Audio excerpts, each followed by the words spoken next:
Assalamualaikum warahmatullahi wabarakatuh. Welcome back to my channel Surya Janur 88. Apa kabar teman-teman semua? Semoga senantiasa dalam keadaan sehat. Bagi teman-teman yang baru gabung di channel saya ataupun kemarin yang sudah gabung tapi belum sempat subscribe, silakan subscribe. Tonton sampai habis video-video saya, jangan lupa tinggalkan komen, like, dan juga share ke teman-teman yang lainnya agar informasi yang saya sampaikan dapat tersebar lebih luas. Kemudian jangan lupa terus dukung channel saya agar saya makin semangat membuat video-video yang bermanfaat bagi teman-teman semua. Kali ini saya akan membahas berkaitan dengan dunia pendidikan, yakni tentang pernyataan sikap Konsorsium Keilmuan Pendidikan Pancasila dan Kewarganegaraan yang tempo hari dilaksanakan di Bandung di tanggal 2 Maret 2022. Pernyataan sikap Konsorsium Keilmuan Pendidikan Pancasila dan Kewarganegaraan ini tentunya berkaitan dengan terbitnya Peraturan Pemerintah Nomor 4 Tahun 2022 tentang perubahan atas Peraturan Pemerintah Nomor 57 Tahun 2021 tentang Standar Nasional Pendidikan. Baik, jadi untuk konsorsium ini dilaksanakan di Bandung pada tanggal 2 Maret 2022. Diikuti oleh 7 universitas, yakni Universitas Pendidikan Indonesia atau UPI, Universitas 11 Maret atau UNS, Universitas Negeri Yogyakarta, Universitas Cendrawasih, Universitas Negeri Padang atau UNP, Universitas Negeri Malang, dan STKIP Ar-Rahmaniyah Depok. Dari Universitas Pendidikan Indonesia, beliau yakni Kaprodi S2 dan S3 PPKN, Profesor Dr. Cecep Darmawan SPD SIP SHM HMSI. Kemudian dari Universitas 11 Maret selaku Kaprodi S2 PPKN yakni Profesor Dr. Trianto SHM HUM. Kemudian selaku Kaprodi PPKN Universitas Negeri Yogyakarta yakni Profesor Dr. Muhammad Murdiono SPD MPD. Kemudian Universitas Cendrawasih selaku Kaprodi S2 PPKN Bapak Dr. Bernanda Metrai. Kemudian dari Universitas Negeri Padang selaku Kaprodi S2 PPKN yakni Ibu Susi Fitria Dewi Esos MSI PhD. Kemudian selaku Kaprodi S2 PPKN Universitas Negeri Malang yakni Bapak Dr. Didik Sukriyono SHM HUM dan Ibu Dr. Hajah Sri Rahayu Pujiastuti MPD selaku Kaprodi S2 PPKN STKIP Ar-Rahmaniyah Depok.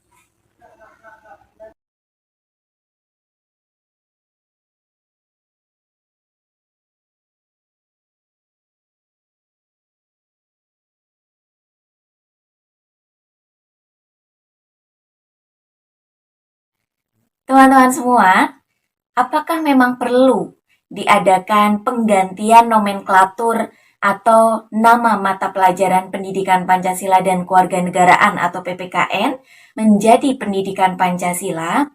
Dan apakah memang pelaksanaan penanaman nilai-nilai Pancasila dalam dunia pendidikan melalui mata pelajaran Pendidikan Pancasila dan Kewarganegaraan sejauh ini dianggap gagal? Lantas, jika kita bicara secara konteks penanaman ideologi negara, apakah benar hanya guru PPKN saja yang berkewajiban menanamkan nilai-nilai Pancasila, sedangkan Pancasila itu sendiri menjadi landasan bagi tiap-tiap mata pelajaran, yang artinya semua mata pelajaran harus didasarkan pada nilai-nilai Pancasila. Saya langsung mulai saja membacakan Konsorsium Keilmuan Pendidikan Kewarganegaraan Indonesia. Konsorsium Keilmuan Pendidikan Kewarganegaraan Indonesia atau Indonesian Civic Education Science Consortium. Rekomendasi Konsorsium Keilmuan Pendidikan Kewarganegaraan Indonesia atas pergantian nomenklatur Pendidikan Kewarganegaraan menjadi Pendidikan Pancasila.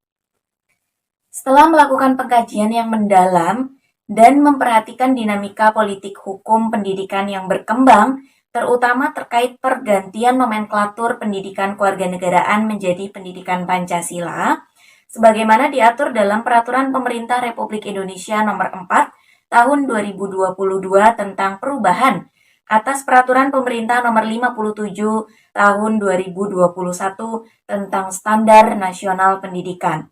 Untuk itu, Konsorsium Keilmuan Pendidikan Kewarganegaraan Indonesia perlu menyampaikan hal-hal sebagai berikut. Yang pertama, terbitnya Peraturan Pemerintah Republik Indonesia Nomor 4 Tahun 2022 tentang perubahan atas Peraturan Pemerintah Nomor 57 Tahun 2021 tentang Standar Nasional Pendidikan yang telah mencantumkan pendidikan Pancasila sebagai muatan kurikulum dan bahkan dituangkan dalam bentuk mata pelajaran wajib di jenjang pendidikan dasar dan menengah patut didukung dan diapresiasi.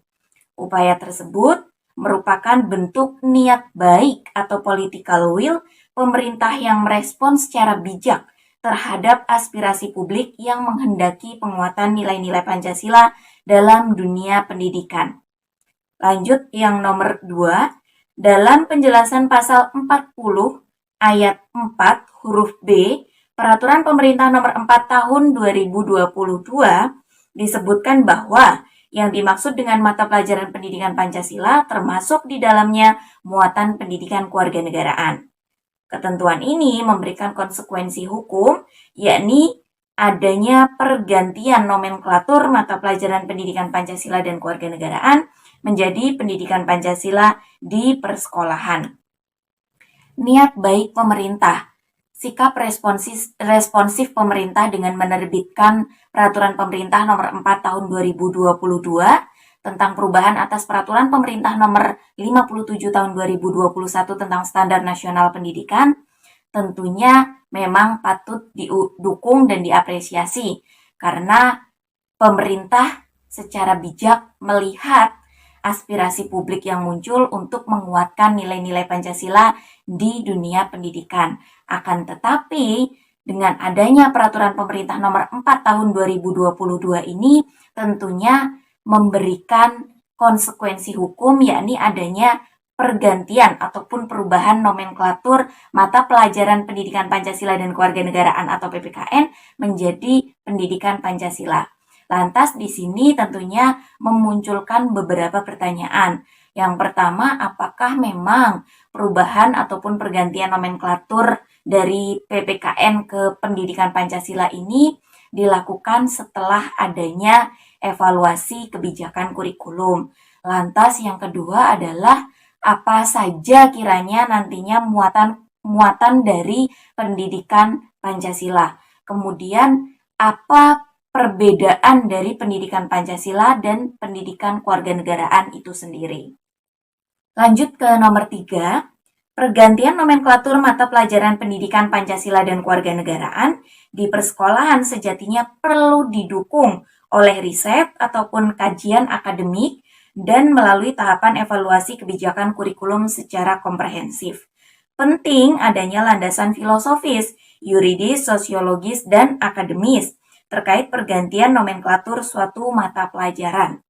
Berkaitan dengan adanya konsekuensi hukum dari Peraturan Pemerintah Nomor 4 Tahun 2022 tentang perubahan nomenklatur pendidikan Pancasila dan kewarganegaraan menjadi pendidikan Pancasila, tentunya seperti yang tadi saya singgung, apakah dilakukan setelah adanya evaluasi kebijakan kurikulum.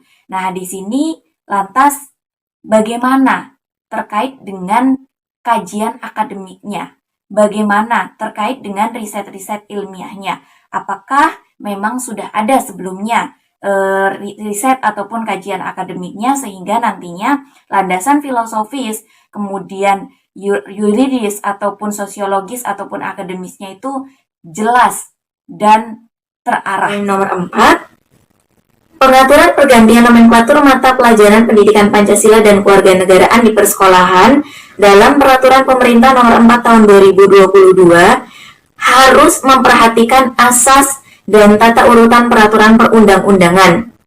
Nah, di sini ditekankan bahwasanya perubahan pergantian nomenklatur dari pendidikan Pancasila dan kewarganegaraan menjadi pendidikan Pancasila itu tidak bisa melepaskan diri atau tidak bisa menutup bagaimana atau seperti apa susunan hierarki perundang-undangan, peraturan perundang-undangan di Indonesia, sehingga tidak boleh penetapannya serampangan, dalam artian tidak memperhatikan peraturan-peraturan di atasnya.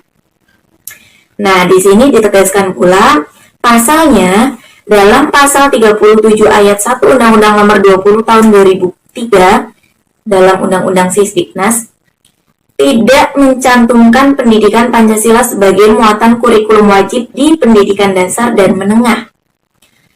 Oleh karenanya, penting untuk merumuskan regulasi secara tertib, konsisten, dan harmonis antara berbagai peraturan perundang-undangan terkait. Kalau kita bicara masalah hierarki perundang-undangan, tentu Undang-Undang Nomor 20 Tahun 2003 ini hierarkinya lebih atas dibanding peraturan pemerintah Nomor 4 Tahun 2022. Bukan masalah nomor peraturan pemerintahnya atau nomor undang-undangnya, tapi hierarki perundang-undangannya yang memang undang-undang itu lebih atas tingkatannya daripada peraturan pemerintah seperti itu. Nah, di dalam Undang-Undang Nomor 20 Tahun 2003 ini ternyata kan tidak mencantumkan pendidikan Pancasila sebagai muatan kurikulum wajib di pendidikan dasar dan menengah. Sementara berseberangan dengan apa yang tercantum di Peraturan Pemerintah Nomor 4 Tahun 2022.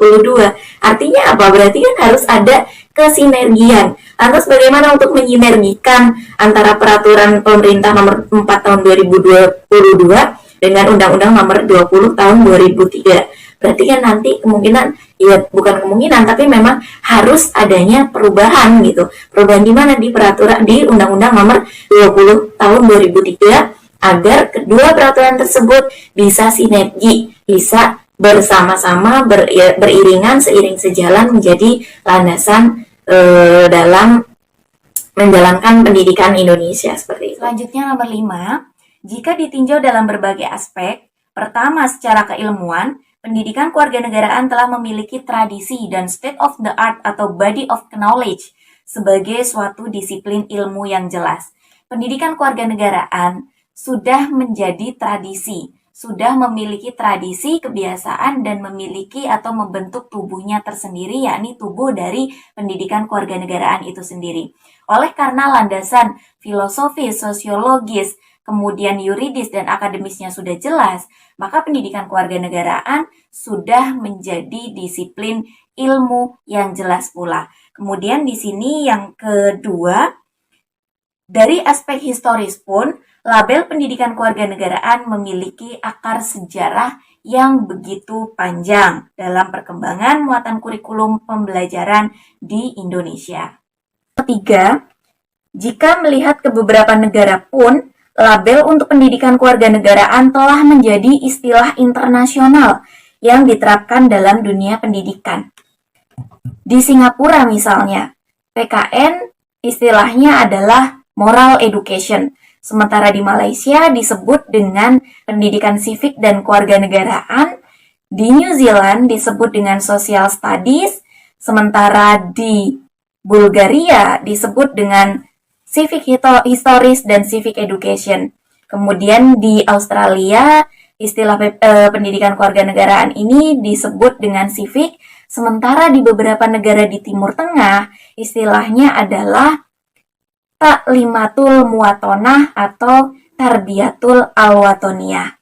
Selanjutnya nomor 6, pendidikan kewarganegaraan memiliki tujuan yang sangat penting, yakni untuk membentuk warga negara yang baik dan cerdas atau smart and good citizen yang berlandaskan nilai-nilai Pancasila.